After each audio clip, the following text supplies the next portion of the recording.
Gets you all clear and where they go. Bayview Express being eased back through the field to get closer to the running rail, but Tree of Knowledge came away smartly to lead Double Gemini. Arctic Warfare and Elite Status over towards the outside, also going up to race Handy.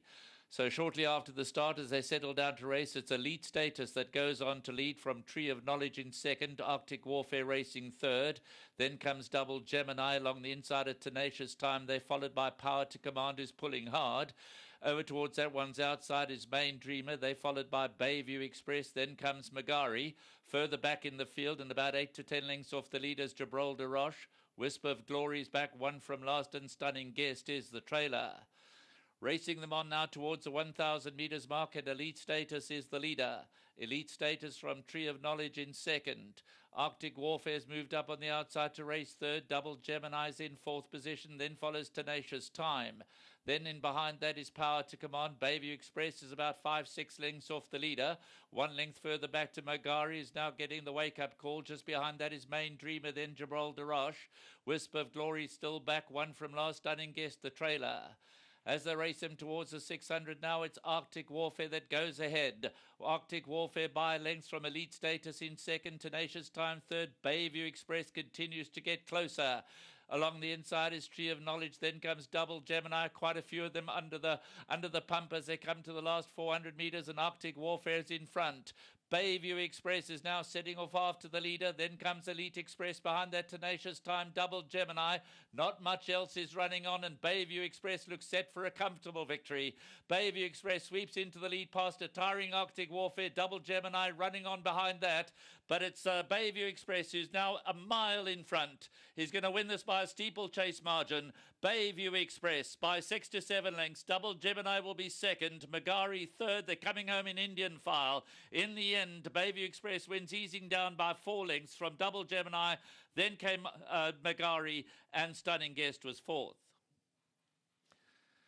Well, I wonder if Marcus will ride an easier winner this whole year, because they were all under the pump turning for home, and the only one making any kind of progress was Bayview Express. Double Gemini finally responds to Donovan Dillon's urgings to come out a clear second, and although he closes some ground at the end, the margin flatters him, because Bayview Express was being eased down as they came inside the final 50 metres to win it by 4 or 5 lengths. Double Gemini clear second. It looks as if this race could have been run over hurdles. Magari third, and we've got to wait for the fourth place runner. Stunning Guest. Then Power to Command behind that Arctic Warfare tried to steal the race, but simply compounded in the straight. So this was just all too easy for Bayview Express. He wins it like a fair sort in the making. He's still got scope for further improvement. Double Gemini does at least cover himself in some glory by coming out second best. The rest are well beaten. The third place Magari's got to be 10-12 lengths off the winner, and even further back to the fourth place runner Stunning Guest. But Bayview Express delivers, and it's another threesome for Anton Marcus today. That's the result of race 8 from Hollywoodbets, Scott Greyville, as we hand you back to the studio in Johannesburg.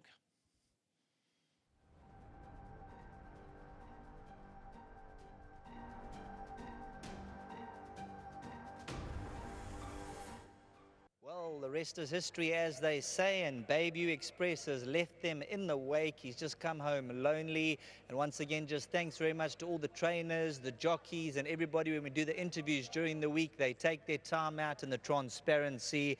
And thanks very much, Yogus. You deserve the victory, and you said this is the one for the day. Yeah, Sheldon, thank you very much. Look, he is a nice horse, and we're bringing him along slowly. He's still a big horse. He's very immature. But you know, I'm looking forward to this horse's career, because it's not often I'd like to boost horses, but I think he's got ability, this horse, and you know, maybe we might not see the best of him now, but I think he's got a bright future, this horse. Lovely for the connections. They've supported you in a big way. Definitely, you know, there's some good owners. Al Kyle Breeders, firstly, a big thank you to him, and also congratulations to him on a double today, both horses in his colours. Colin Naidu, big supporter, very loyal, thank you to him, and Dasin Pillay, Naveen, and Roland Chetty. A big thank you to the guys for the support. We really appreciate it. Well done to you and the team, and enjoy the victory. Thanks a lot, Sheldon. I just want to say a big thank you to my staff. Well done to Anton, well, Master, And thanks to Billy, he does a lot of work back home. So big thank you to Billy and to my sponsors, GBets. Big thank you. Thanks, that. Thanks. Anton Marcus coming home, another winner on the card. A good day yesterday, ending on a high. He just seemed to be about a half slow. He was. First and foremost, just a big thank you to Yogas. I got this ride late in the mornings, And while I'm here, I must just thank Billy as well.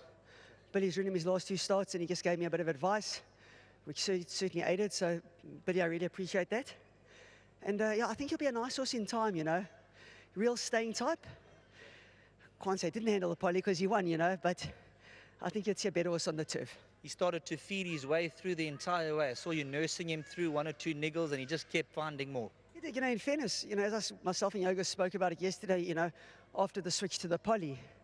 And both of us, we were on the same page that he's certainly the best horse in the race. It's just a matter of, sometimes they get onto the poly and they race incredibly green. You saw what happened to that Friel. I mean, she was all at sea, and coming to, she'll come out next time on the turf and win.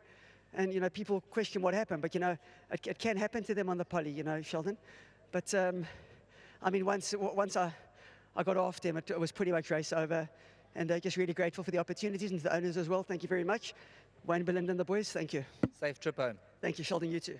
There we go, Anton Marcus, give him a round of applause, bringing home BAYVIEW Express in the last, and then the winning groom, Sipa Mandla, gets his R1,000 token from Zane Adams, courtesy of Hollywoodbets and Gold Circle. That's a wrap. Thanks very much to Graham Hawkins and the team upstairs, and from myself, Sheldon Peters. Warm day out here, it's just starting to drizzle now, so we welcome the rain after the meeting.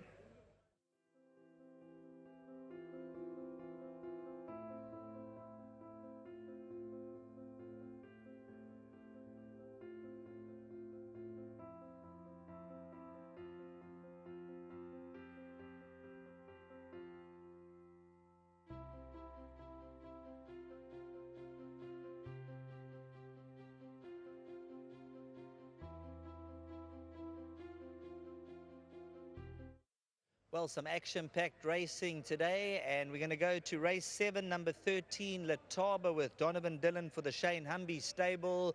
In Rapture was a cracking ride from Sherman Brown earlier on, and these two ding-dong tussle. But number 13, Lataba, Donovan Dillon, he managed to get this one on the winning post from a just about impossible position. The gap just big enough to slide through. Let's take a look at the footage of Lataba.